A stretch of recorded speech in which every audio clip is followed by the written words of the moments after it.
하나님의 말씀 사무엘상 17장 24절에서 27절, 시편 8편 1절입니다.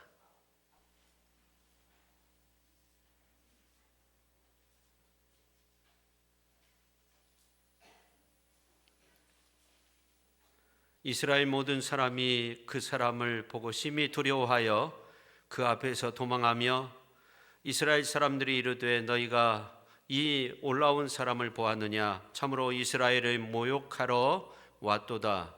그를 죽이는 사람은 왕이 많은 제물로 부하게 하고 그의 딸을 그에게 주고 그 아버지 집을 이스라엘 중에서 세금을 면제하게 하시리라. 다윗이 곁에 서 있는 사람들에게 말하여 이르되 이 블레셋 사람을 죽여 이스라엘의 치욕을 제거하는 사람에게는 어떠한 대우를 하겠느냐? 이 할례 받지 않은 블레셋 사람이 누구이기에 살아계시는 하나님의 군대를 모욕하겠느냐? 백성이 전과 같이 말하여 이르되 그를 죽이는 사람에게는 이러이러하게 하시리라 하니라. 아멘. 시편 8편 1절입니다. 여호와 우리 주여, 주의 이름이 온 땅에 어찌 그리 아름다운지요. 주의 영광이 하늘을 덮었나이다. 아멘. 기도하겠습니다. 하나님 아버지, 거룩한 주일 주님 전에 찾아 나와서 또 가정에서 실시간으로 예배드리는 모든 분들 우리 하나님께서 지켜주시고 우리 모두가 말씀을 통해서 은혜 받는 귀한 시간 될 수 있도록 우리 하나님 함께하여 주옵소서. 말씀을 통해서 변하여 새 사람 되게 하시고 크신 은총으로 역사하여 주옵소서. 예수님의 이름으로 기도 올리옵나이다. 아멘. 인간이 꾸는 꿈은 여러 가지 특성이 있습니다. 그 중에 하나는 초월적이라는 거죠. 나의 삶의 상황이 어떠하든지 우리는 꿈을 꿀 수 있어요. 몸이 아프고 힘들지라도 우리가 꿈을 가질 수 있습니다. 그리고 또 한 가지는 내가 가진 꿈이 다른 사람들에게 영향을 준다는 거예요. 그래서 저는 오늘 말씀을 시작하면서 아름다운 꿈을 가졌던 사람들의 이야기를 하고 싶어요. 첫 번째는 장수에서 있었던 일인데, 대전 보훈병원에서 간호사로 일하다가 이제 대구의 동산병원에 자원해서 의료 봉사를 가게 된 한 여성이 있었어요. 42세 여성이었는데 3월 8일에서 3월 22일까지 한 2주간 정도 이렇게 동산병원 하면은 이제 코로나 환자들, 중증 환자들 이러한 분들이 집중적으로 치료를 받는 곳이었는데 중환자실과 또 일반 병실에 다니면서 환자들을 돌보고 이제 그 기간이 마쳤어요. 그래서 나오면서 체크를 해보니까 음성으로 판정이 된 거예요. 그렇지만 본인 스스로 자가격리를 한 겁니다. 장수의 그 한 시골에 산골 마을 외딴 집이 있었는데 이제 친정집하고 좀 가까운 곳인데 주변에 인가가 전혀 없는 곳에 한 13일 정도 머물렀어요. 근데 그때쯤 되니까 감기 증상이 있는 거예요. 열도 나고 기침도 하고. 그래서 왜 그럴까? 다시 이제 검사를 했는데 확진 판정이 되어서 병원에 입원해서 치료를 받고 있어요. 근데 이제 이 여성을 그 매스컴에서는 코로나 천사다 하는 겁니다. 스스로 자가격리를 하고 뭐 자가격리 안 해도 되는데 그렇게 스스로를 그렇게 지켰다는 거죠. 그래서 많은 사람들을 구했다 하는 겁니다. 근데 이제 이 여성이 가지고 있었던 꿈이 뭔가 이게 참 궁금하기도 한데 지난 이제 세계 간호사의 날이 있었거든요. 그날에 이 여성이 이제 그 코로나 천사다 해가지고 인터뷰를 하게 됐는데 자기 어떤 소원, 꿈이 있다는 거예요. 그건 뭐냐면 일상으로 돌아가는 겁니다. 일상생활 하는 거예요. 남편과 함께 잠자고 아이들 학교 보내고 또 집에서 출근하고, 그것이 꿈이라는 거예요. 아주 소박한 그러한 꿈을 가지고 있더라고요. 저는 이 여성이 가지고 있는 그러한 꿈이 어서 속히 이루어지기를 간절히 기도합니다. 그리고 이제 두 번째 이야기는 광주에서 있었던 일인데, 광주의 장발장이라고요. 이 광주에서 10일 동안 밥을 못 먹고 너무나 배고파가지고 마트에 가가지고 음식물을 훔치다가 잡힌 거예요. 주인한테 잡혀가지고 경찰서로 넘어갔는데, 이 딱한 사정을 알고 돈을 훔친 것이 아니에요. 5만 5천 원치 음식물을 훔쳐가지고 그것을 이제 소유하려다가 걸린 건데, 그래서 경찰서에 가가지고 이제 조서를 꾸미다 보니까 이 사람이 너무나 불쌍해요. 그래서 뭐 형벌이 내린 것이 아니라 이 사람이 돕기 시작한 거예요. 마트 주인이나 경찰서에서 이 사람이 돕기 시작한 거예요. 이 사람에 대한 소식이 이제 포스코까지 알려져 가지고, 포스코 휴먼스라는 자회사가 있는데, 이분이 이제 그 일용직을 이렇게 했었는데 그러다가 허리가 다쳐 가지고, 그리고 뭐 일을 할 수가 없으니까 10일 동안 아무것도 먹지 못한 거예요. 딱한 사정을 알게 된 이 포스코 휴먼스라는 이 회사에서 연락이 왔어요. 한번 인터뷰를 해보자는 거예요. 근데 거기까지 갈 차비가 없어가지고 경찰서에서 경찰차로 거기까지 다 모셔다 주고, 그리고 가면서 뭐 할 수 없다 그런 얘기 하지 말고 정식으로 이제 직원으로 뽑혀지는 거니까 긍정적으로 할 수 있다고 그렇게 말을 하라고. 그래가지고 통과가 됐어요. 정식 직원이 됐어요. 그래서 지난 5월 8일에 어버이날에 음료수 들고 마트 사장님하고 또 경찰서 찾아가서 너무나 감사하다고, 나에게 꿈을 주어서 너무나 감사하다고, 참 따뜻한 그런 이야기입니다. 그리고 이제 세 번째 이야기는 항해가 내 죽은 생명의 희망을 불어넣었다는 그런 말을 한 사람이 사지마비자입니다. 아주 건강했는데 사지가 마비됐어요. 사지 마비되면 혼자 밥도 먹을 수 없고 화장실도 갈 수 없고 움직일 수도 없고 그냥 누워만 있어야 되잖아요. 숨만 쉬는 거죠, 말하고. 근데 이 여성이, 리스터라는 이 여성이 그 배를 개조해서 1인이 탈 수 있는 보트를 개조를 해가지고 이 조그마한 파이프 같은 것으로 된 것으로 바람을 불면 이제 돛이 움직여지기도 하고 키가 움직여지기도 하고, 그래서 영국 해협을 그 보트와 함께 머리리나는 그 보트와 함께 횡단을 하게 되는 거죠. 근데 이제 4년 후에 아르테미스 20이라는 그 요트를 가지고 1년 2개월 동안 바다를 항해하게 됩니다. 14개월 동안. 참 놀랍죠. 그리고 이분이 이런 말을 해요. 몸 안에 갇혀버리는 고통 때문에 절망에 빠지기도 했지만 항해를 함으로써 내 삶을 구했다. 항해하면서 가장 멋진 광경은, 항해하는데 바다 한 중간에서 큰 고래떼를 만났다는 거예요. 그래가지고 고래가 막 춤을 춘다고 하잖아요. 그 점프를 해가지고 돌고래처럼 그렇게 점프를 하는 모습도 보고, 밑에는 보트 밑에는 또 고래가 다니고, 또 숨을 쉬기 위해서 물을 막 뿜어내고, 이러한 모습을 보면서 너무너무 좋았다는 거예요. 그러면서 하는 말이 뭐냐면, 항해가 내 죽은 생명에 희망을 불어넣었다. 사람들이 나를 보고서 사지마비를 가진 장애인은 아무것도 할 수 없다는 그러한 인식을 버렸으면 좋겠다. 이 여성은 수많은 사람들에게 꿈을 심어준 거예요. 네 번째 이야기는 독일의 통일의 아버지로 불리는 헬무트 콜에 대한 그런 이야기입니다. 어렸을 때 2차 세계대전 중이었는데 어느 신부가 빵을 이제 아이들한테 주기 위해서 아이들을 모아놓고 연설을 하는 거예요. 나치즘으로는 절대 유럽이 하나 될 수 없다. 민주주의가 이루어져야 된다. 아이들이 뭐 그런 말 들어서 무슨 빵에 관심이 있잖아요. 근데 아이 중에 하나가 눈이 초롱초롱하면서 막 뚫어지게 이 신부님을 보고 있는 거예요.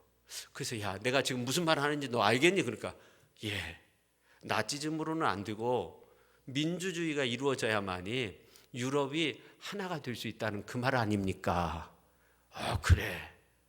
야, 그러면 너 꿈이 뭐냐? 그러니까 저는요, 민주주의로 유럽을 하나로 만드는 것이 꿈입니다.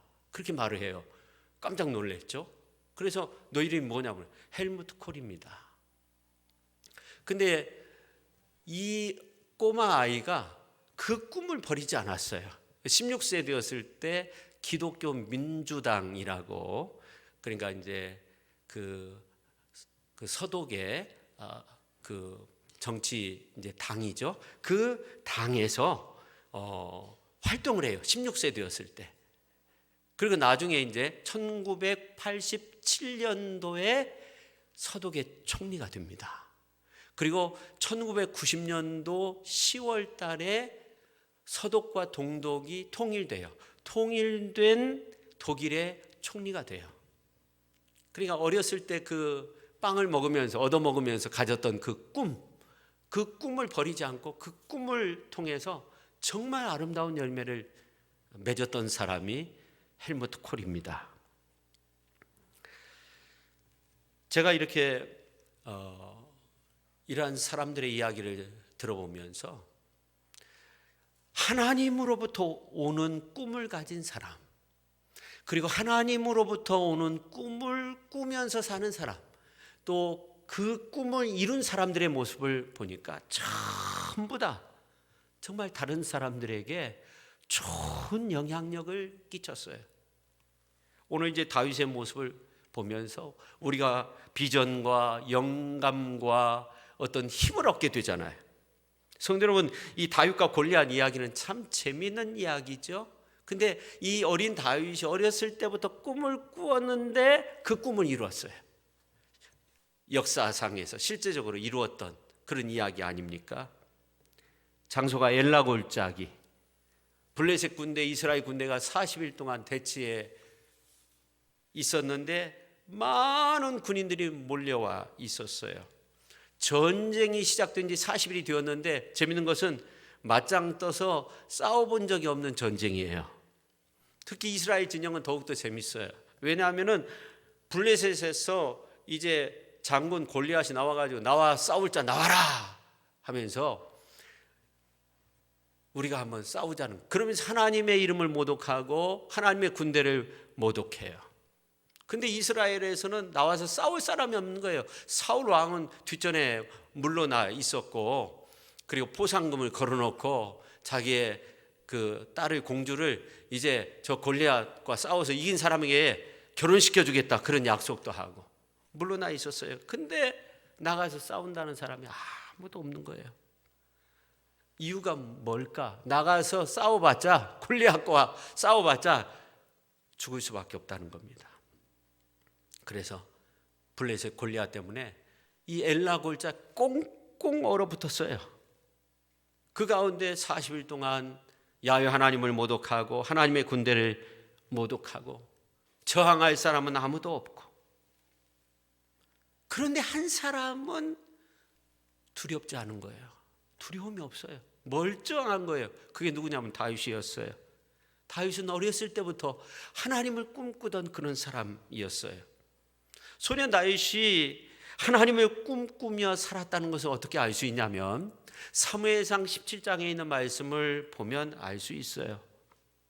얼마나 이 소년 다윗이 하나님을 꿈꾸며 어렸을 때부터 하나님 체험하면서 살았는지 알 수 있어요. 34절에 있는 말씀을 보면 주의 종이 아버지의 양을 지킬 때 사자나 곰이 와서 양떼에서 새끼를 물어가면 내가 따라가서 그것을 치고 그 입에서 새끼를 건져내고 그것이 일어나 나를 해하고자 하면 내가 그 수염을 잡고 그것을 쳐 죽였다는 거예요. 그러면서 36절에 있는 말씀을 보면 주의 종이 사자와 곰도 쳤은즉 살아계신 하나님의 군대를 모욕한 이 할례받지 않은 블레셋 사람이리이까 그가 그 짐승의 하나와 같이 되리이다. 또 다윗이 이르되 여호와께서 나를 사자의 발톱과 곰의 발톱에서 건져내셨은즉 나를 이 블레셋 사람의 손에서 또 건져내시리이다. 자, 이 내용은 다윗이 어렸을 때 들에서 홀로 목동으로서 양떼를 지킬 때가 있었다는 거예요. 근데 언제나 하나님을 의지하면서 하나님을 꿈꾸면서 그렇게 지냈는데 하나님이 살아계심을 체험한 거예요. 그래서 더욱더 하나님을 꿈꾸며 살았다는 것을 암시하는 그런 말씀이죠.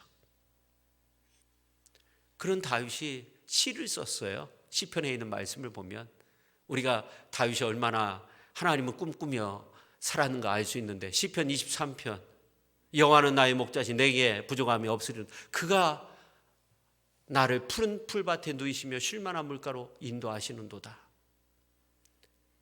참 놀랍죠. 오늘 이제 본문 말씀 시편 8편 1절에 있는 말씀을 보면은 여호와 우리 주여 주의 이름이 온 땅에 어찌 그리 아름다운지요 주의 영광이 하늘을 덮었나이다. 다윗이 어느 정도 하나님을 꿈꾸면서 살아왔냐면 온 땅에서 하나님의 이름을 발견했어요. 여호와 우리 주여 주의 이름이 온 땅에 어찌 그리 아름다운지요. 여호와 하나님의 이름을 산자의 땅에서 온 땅에서 발견했어요. 그리고 원문 성경으로 볼 때 하늘 위에 임재한 그 하나님의 영광을 바라본 거예요. 하나님의 영광이 하늘 위에 임하였어요. 그래서 하나님의 영광이 하늘을 덮었다고 그렇게 말하고 있어요. 하나님의 영광이 위대한데 하나님의 영광이 하늘보다 위에 있음을 노래하였습니다. 그러니까 온 땅 가운데 온 하늘 이 모든 세상 가운데 하나님께서 임재해 계심을 알았던 거죠. 저도 모태신앙이고 나름 어렸을 적부터 하나님이 함께 하신다 그런 믿음도 있었지만 어떻게 다윗처럼 여호와 하나님이 나의 목자가 되셔서 나를 푸른 풀밭에 누이시며 나를 그렇게 안전하게 거하시고 온 땅 가운데 정말 하나님의 이름이 가득하고 하나님의 영광이 하늘 위에 가득하다고 이런 고백을 할 수 있을까? 다윗이 정말 대단한 사람이에요. 분명한 것은 소년 다윗의 꿈은 하나님 한 분이면 되었던 거죠. 어렸을 적부터 하나님 한 분만을 꿈꾸며 살았습니다. 하나님 한 분만 있으면 모든 것이 가능하고 하나님 한 분이면 모든 것이 다 되었고 하나님 한 분이면 사자의 발톱과 곰의 발톱 가운데서도 보호함을 입었던 그 체험 속에서 더욱더 하나님 한 분만을 꿈꾸며 살았던 사람이 바로 다윗이었습니다. 그러니 소년이었지만 두려움이 없어요. 공포의 기색이 없어요. 왕을 비롯한 이스라엘 군사들은 막 얼어가지고 그렇게 있는데 다윗은 괜찮았어요. 오늘날 골리앗과 같은 세상 속에서 얼어붙어 있는 우리의 모습이 오늘 이스라엘 군사들의 모습이 아닌가, 사울의 모습이 아닌가, 비교될 만한 그런 모습이 아닌가, 꽁꽁 얼어붙어 있는 모습이 우리의 모습은 아닌가 그렇게 생각돼요. 갈수록 성도님들의 입술의 고백을 통해서 아무래도 세상을 이기는 것은 믿음으로 안 되고 말씀으로도 안 되고 아멘으로도 안 되고 기도해도 안 되고 예배 드려도 안 되고 그런 말들을 하게 되는 거 아닙니까? 저는 이러한 모습을 골리앗 신드롬이라고 그렇게 말하고 싶어요. 그러나 다윗은 이렇게 꿈꿨어요. 오늘 이제 8편 1절 말씀이에요. 여호와 우리 주여 주의 이름이 온 땅에 어찌 그리 아름다운지요 주의 영광이 하늘을 덮었나이다 그렇게 고백했어요. 저는 다윗의 이러한 노래를 묵상하면서 저도 마찬가지지만 오늘 우리 모든 성도님 말씀 듣는 모든 분들이 우리 젊은이들이 다윗과 같은 그러한 꿈을 가지고 있었으면 좋겠어요. 우리가 오늘 8편 1절 말씀, 시편의 말씀을 같이 한번 읽도록 하겠습니다. 여호와 우리 주여, 주의 이름이 온 땅에 어찌 그리 아름다운지요. 주의 영광이 하늘을 덮었나이다. 주의 영광이 하늘을 덮었나이다. 오늘의 본문 말씀을 우리가 묵상하면서요, 이 사무엘상 17장에 있는 말씀, 이 말씀을 보면 싸움에서 승리하는 어떤 스킬이라고 하죠. 기술을 말하고 있는 것이 아니에요. 꿈의 사람이 가지는 성도의 본질을 말씀하고 있어요. 다윗은 소년이었지만 하나님을 꿈꾸는 사람이었기에 사울 왕을 향해서 이런 말이에요. 왕한테, 왕이시여, 우리가 블레셋 사람을 이기기 위해서는요, 어떤 기술이 필요합니다, 이런 말을 한 것이 아니잖아요. 어떤 말을 해요? 성도의 본질로서 말을 해요. 그로 말미암아 사람이 낙담하지 말 것이라. 왕 같은 제사장의 말이에요. 여러분, 우리 주변에 골리앗과 같은 어려운 문제를 가지고 있는 사람들을 만날 수 있어요. 그때 우리는 성도의 본질로서 말할 수 있어야 돼요. 왕 같은 제사장처럼 그렇게 말할 수 있어야 돼요. 그 문제로 말미암아 낙심하지 마십시오. 하나님이 계시지 않습니까? 예수님이 계시지 않습니까? 성령님이 함께 하시지 않습니까? 근데 재밌는 것은 다윗이 사울 왕한테 그런 말미암아 낙심하지 말 것이라, 이 말을요 언제 말하냐면, 이 골리앗이 나와가지고 나와 싸울 사람 나와라, 하나님의 이름을 모독하고 하나님의 군대를 모독한 지 40일 되었을 때예요. 여러분, 성경에서 이 40이라는 숫자는요 고난과 연단의 숫자 아닙니까? 예수님이 40일 동안 금식기도 했고요, 모세도 40년 동안 광야에서 연단받았어요. 고난, 연단을 뜻하는 숫자입니다. 다윗이 그 40일이 지나는 날, 얼음장같이 엘라 골짜기에서 벌벌 떨고 있는 그 40일 지나는 날, 사울 왕 앞에서 그로 말미암아 사람이 낙담하지 말 것이라, 그렇게 말해요. 낙심하지 말 것이라, 그렇게 말해요. 여러분, 사실은 이 말을 누가 해야 될까요? 사울 왕이 소년 다윗한테 야, 너 두려워하지 말아라. 근데 다윗이 말하고 있는 거예요. 그리고 실제로 그렇게 꿈꾸며 의지했던 여호와 하나님 한 분으로 엘라 골짜기에서 골리앗을 무찔러요. 그 후에 완전히 전세가 역전이 돼가지고 이제 40일 동안 숨어 지냈던 이스라엘 백성들이 그냥 벌떼같이 일어나가지고 블레셋 사람들을 다 무찔러요. 40일이 되던 날에 다윗에게 임했던 하나님의 은혜가 오늘 말씀 듣는 우리의 삶 속에도 임할 수 있기를 예수님의 이름으로 축원합니다. 그래서 골리앗과 같은 문제도 해결 받을 수 있기를 예수님의 이름으로 축원합니다. 골리앗과 같은 그러한 질병도 치료 받기를 예수님의 이름으로 축원합니다. 골리앗과 같은 물질적인 그러한 문제도 해결 받을 수 있기를 바랍니다. 아멘도 적게 하시네요. 할렐루야. 그래서 두 번째, 꿈을 가지고 설득할 수 있어야 돼요. 그래서 열매 맺는 삶이 되어야 합니다. 우리 성도는 골리앗보다는 사실 사울에 관심을 두어야 돼요. 그래도 우리가 이 사울 왕을 보면 기름 부음 받은 자이고 나름 하나님을 그렇게 믿는 자로서 자기 방식대로 그렇게 했지만, 이 사울 왕이 가지고 있는 문제가 뭔가, 우리는 골리앗보다 사울과 가까워요. 그렇잖아요. 그 사울의 문제점을 발견하면 우리의 문제점도 발견할 수 있어요. 파악할 수 있어요. 사울이 왕이 되고 난 이후에 하나님을 의지하면서요 가는 곳곳마다 승리했어요. 우리가 사무엘상 14장 47절에 있는 말씀을 보면, 사울이 이스라엘 왕위에 오른 후에 사방에 있는 모든 대적, 곧 모압과 암몬 자손과 에돔과 소바의 왕들과 블레셋 사람들을 쳤는데 향하는 곳마다 이겼고, 그렇게 말씀하고 있어요. 하나님께서 승리를 주셨어요. 근데 사울이 교만했어요. 하나님의 말씀을 버리기 시작해요. 계속적으로 버리기 시작해요. 그러니까 하나님도 사울을 버렸어요. 사울이 하나님을 버리니까 골리앗이 나타났어요. 그게 우리의 인생인 거예요. 골리앗과 같은 문제가 없는 것이 아닙니다. 있습니다. 그런데 하나님이 있으면 골리앗과 같은 문제는 무너짐이 돼요. 물리침이 돼요. 하나님이 있으면 결국 골리앗은 사라지게 되는 거예요. 골리앗과 같은 문제는 해결되는 거예요.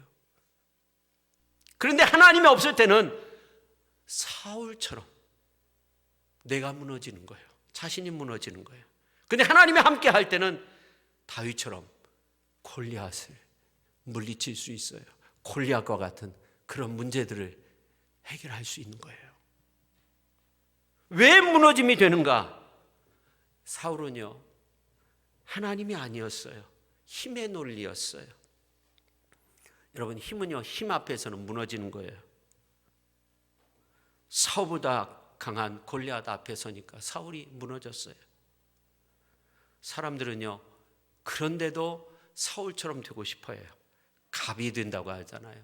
누르고 누리고 큰 소리 치고 그렇게 하고 싶어 해요. 그런데 자기보다 큰 힘 앞에서는 어떻게 돼요? 얼어버리는 거예요.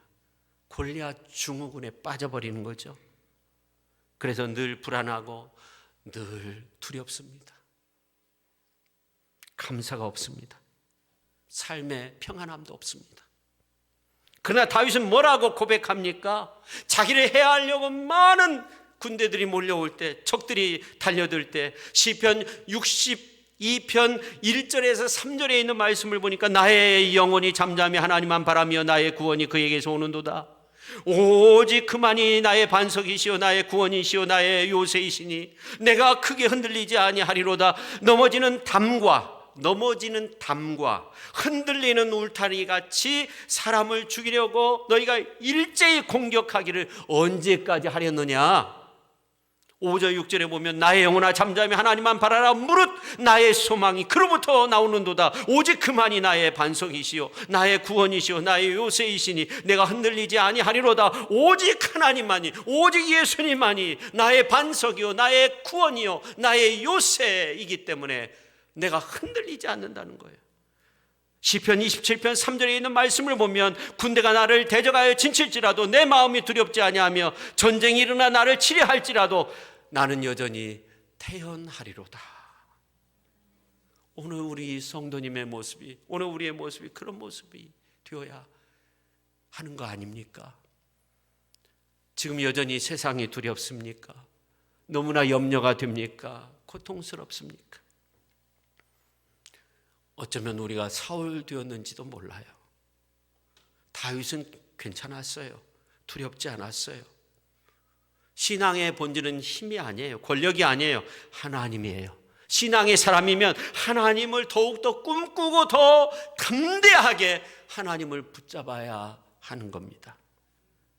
다윗처럼 하나님으로 승리하시기를 예수님의 이름으로 축원합니다. 마지막으로 다윗은요, 왕과 군인들을 설득해요. 우리가 이 사무엘상 17장에 있는 말씀을 보면은 이 다윗이 전장에 있는 형들의 안부를 묻기 위해서 갔잖아요. 근데 이제 23절 이하에 있는 말씀을 보면 이 골리앗이 큰 소리를 치는 거예요. 그 앞에서 왕과 모든 이스라엘 군사들이 벌벌 떨고 있어요. 그때부터 다윗이 주변 군인들에게 물어요. 막 말을 시켜요. 나중에는 큰형 엘리압이 너 전쟁 구경하러 왔지, 양떼도 어떻게 하고 왔어? 욕을 얻어먹어도요 계속적으로 물어요. 우리가 17장에 있는 말씀을 언뜻 보면 다윗이 묻는 이유가 이제 어떠한 대우를 받느냐, 저 골리앗을 물리치면 어떠한 대우를 받느냐, 이렇게 생각할 수 있지만, 그러나 자세히 하나님의 말씀이 묵상하다 보면 다윗은 이스라엘 군인들에게 지금 꿈을 심어주고 있어요. 거반 죽어 있고 송장처럼 되어 있고 벌벌 두려워 떨고 있고 심지어 골리앗이라는 말만 들어도 도망쳐버리는 이스라엘 군인들에게 우리는 이길 수 있다, 싸워서 이길 수 있다는 거예요. 어떠한 대우를 왕이 해준다고 하였느냐 하는 거예요. 사울 왕의 약속한 그 상급의 내용을 몰라서가 아니에요. 분명 알았어요. 근데 또 물어요. 지금 이 일의 당위성, 시급성, 우리가 골리앗과 싸워서 이겨야 된다, 싸워야 된다는 거예요. 그래서 나중에 이 사무엘상에 있는 말씀을 보면은 나중에 사울 왕이 다윗에게 큰딸, 공주였던 메랍을 결혼시키려고 하지만 다윗은 거절해요. 이것을 볼 때 지금 다윗은 전장에 가서 사람들에게 묻고 있는데 그 물음이 뭐냐면 꿈을 심어주고 있는 거예요. 우리가 이길 수 있다는 꿈을 가져야 된다는 거예요. 형의 책망을 받으면서도 꿈을 심어주고 있는 거예요. 죽일 수 있다는 거예요. 골리앗을 무찔러 수 있다는 거예요. 골리앗과 같은 문제를 우리가 해결 받을 수 있다는 그런 꿈을 가져야 돼요. 근데 26절 하반절에 보면 이런 말이 나옵니다. 이 할례 받지 않은 블레셋 사람이 누구이기에 살아계시는 하나님의 군대를 모욕하겠느냐. 이 말씀이 중요해요. 이 할례 받지 않은 블레셋 사람이 누구인가? 여러분 40일 동안 골리앗이 나와가지고 하나님의 이름을 모독하고 하나님의 군대를 모독하고 막 그랬어요. 골리앗 모를 사람 아무도 없어요. 근데 이 할례 받지 않은 블레셋 사람이 누구인가? 이 말은 뭐예요? 지금 몰라서 묻고 있는 것이 아니에요. 골리앗 때문에 믿음도 사장되었고 거룩한 하나님의 이름도 사장되었고 조그마한 그러한 신앙도 다 사라지고 집안이 놔두고 싸우러 나온 하나님의 군인으로서 그 사역도 다 사장되고 군인의 신분도 다 잊어버리고 골리앗 말만 들어도 도망쳐버리는 그러한 군인들에게 지금 다윗은 꿈을 심어주고 있어요. 믿음을 심어주고 있어요. 더 나아가 하나님께 초점을 맞추고 있어요. 다윗은 자신만이 아니라 그 자리, 그 상황, 그 엘라 골짜기에서 이스라엘 군대들이 하나님을 꿈꾸게 하고 있는 거예요. 그 초점이 하나님께 맞춰져야 된다는 거예요. 그래서 묻고 또 묻고 이 할례 받지 않은 블레셋 사람이 누구이기에 살아계신 하나님의 군대를 모욕하겠느냐. 나중에 왕한테 가가지고 무슨 말을 해요? 그로 말미암아 사람이 낙담하지 말 것이라. 왕 같은 제사장의 말을 해요. 우리는 하나님께 초점을 맞추는 사람이 돼야죠. 초점을 흐리게 만드는 사람. 초점이 하나님이 아닌 다른 것으로 막 이렇게 그런 모습으로 우리가 살아서는 안 돼요. 이제 앞으로 세상이 어떻게 될지 몰라요. 우리가 불과 몇십 년 전만 해도 컴퓨터가 뭔지 몰랐어요. 근데 컴퓨터 세상이 됐어요. 손안에 컴퓨터 다 짊어지고 있어요. 세상이 완전 변했어요. 이제 코로나 이후로 세상이 어떻게 변할지 몰라요. 요즘 뉴스 보도를 보면 막 변하고 있어요. 엄청나게 변하고 있어요. 이런 때 우리에게 필요한 것이 뭐겠어요? 소년 다윗처럼 하나님께 초점을 맞추고 예수님께 초점을 맞추고 믿음 안에서 하나님께 예배하고 기도하며 하나님 말씀 의지하며 사는 겁니다. 성도 여러분, 성도에게 하는 일만큼 생활의 방식, 삶의 방식, 신앙의 방식이 중요한 겁니다. 하나님을 만나는데 형식적으로 습관적으로 만날 건가? 아니면 마음 정성을 다해서 만날 건가? 내가 하나님 존재로 살 건가? 물질 존재로 살 건가? 내가 하나님을 올려다보면서 살 건가? 세상을 올려다보면서 살 건가? 여러분 중요합니다. 우리가 하나님을 꿈꾸는 것이라면 오늘 시편 8편 1절에 있는 말씀처럼 이런 고백을 해야 됩니다. 여호와 우리 주여, 주의 이름이 온 땅에 어찌 그리 아름다운지요. 주의 영광이 하늘을 덮었나이다. 땅에서 여호와라는 이름을 발견해야 됩니다. 하늘 위에서 하나님의 영광을 보고 탄성을 올릴 수 있는 그런 믿음이 있어야 됩니다. 여러분, 우리 주님을 꿈꾸십시오. 예수님을 꿈꾸십시오. 담대하게 의지하십시오. 우리 하나님을 꿈꾸며 살아납니다. 빛이 임합니다. 능력이 임합니다. 더 놀라운 것은 그 꿈은 죽음의 환경을 바꿉니다. 그 주위에 고통당하고 불안한 가운데 있는 사람들이 새 소망으로 바뀌어지는 그러한 놀라운 은혜를 경험하게 되는 줄로 믿으시기를 바랍니다. 한 8년 전에 있었던 일입니다. 미국 플로리다 올랜도에 있는 한 한인교회에서 아마존강 선교를 간 거예요. 대학생들이. 상당히 규모가 있는 그러한 큰 교회였는데 단기 선교를 떠난 거예요. 근데 이제 아마존에서 선교사가 활동을 하는데 선교 활동을 해도 믿는 사람이 없어요. 원주민들이 예수님을 영접하지 않아요. 너무나 힘들어서 내가 이제 여기까지만 하고 이제 다 선교 활동 그만해야 되겠다 생각하고 있는데 전화가 왔어요. 굳고 온다는 거예요. 그래서 마지막으로 이 팀만 받고 이제 더 이상 선교 활동을 하지 말아야 되겠다 이렇게 생각을 했어요.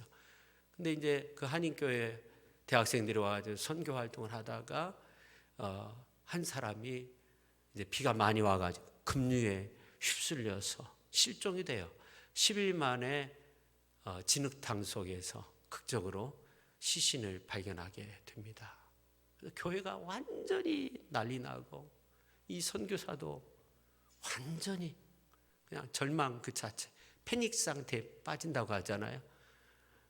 그 교회 목사님 또 담당 목사님 뭐 할 것 없이 그 부모는 막 울면서 하나님 앞에 또 기도하고 막 울다가 목사님을 찾아갔어요.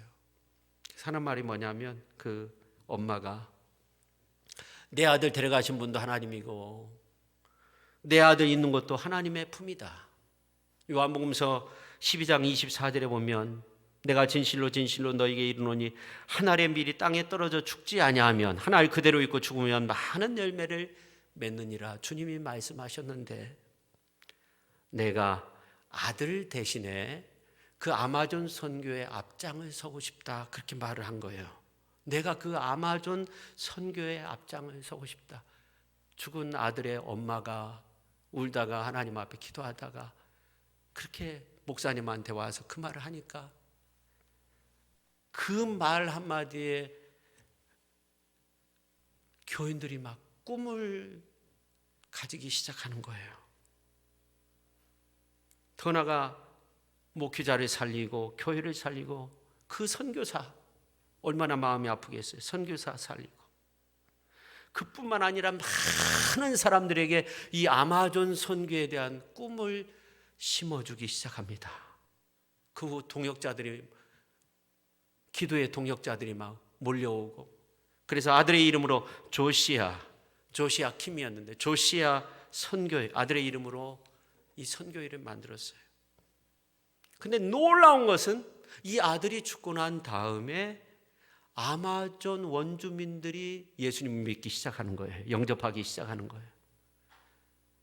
그리고 8년의 세월이 흘렀어요. 8년이 지난 거예요.